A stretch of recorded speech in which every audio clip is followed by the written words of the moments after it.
Watching Dave write The Rental with Joe Swanberg, it is what inspired me to write Horse Girl. Happy birthday. So what are you going to do tonight to celebrate? You deserve to have fun. My whole life I'd wanted to write something about my grandmother's mental illness and just kind of wasn't sure which way it would come out. And then ultimately, as I honed in on an idea, it just became about fear and kind of me being nervous about sharing the idea with anyone. And so that's when it was really fun to see Dave writing and taking risks like that. And then I kind of would soft pitch my Horse Girl idea to him. So I wasn't initially planning on directing the movie. I was going to act in it. I was going to play the role of Josh, which ultimately went to Jeremy Allen White. As much as I wanted Alison to be in the film with me, she would have essentially been playing my sister-in-law, which felt a little weird. And so I'm so glad it worked out this way because she's an amazing actress. I've always known that, but through this experience, just being in a position where I was just really watching her intently for 5 straight weeks, I realized how incredible she really is and how unique she is in the way that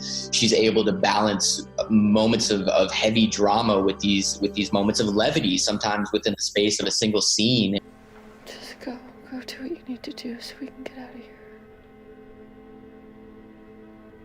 This will be over soon, I promise. This will never be over.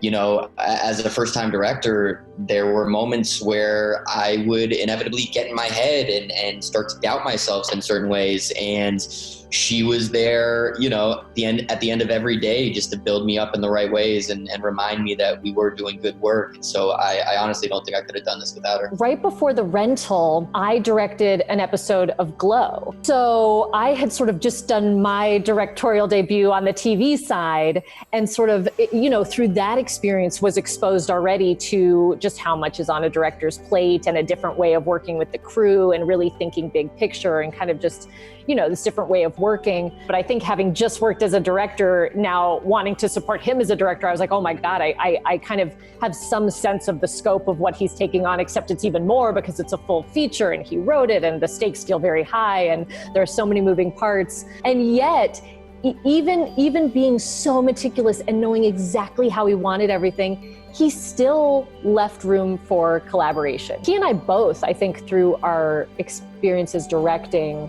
have learned from each other and from other people we've worked with who implement this ideation of the best idea wins. And so that it's like, you know, it's not the directors that you think of from back in the day with like a huge ego and like a, you know, a bullhorn and like, I'm the boss. You know, it's like, why not give yourself as many tools as possible to succeed? I mean, Dave and I just wrote a romantic comedy while we've been in quarantine for him to direct and for me to star in. It's interesting to me, having done so much comedy, that our desire was to write this romantic comedy, but that's because it's coming out of a year where we both wrote sort of interesting, different psychological thrillers. And now we're like, remember laughter and fun? Maybe we tap back into that.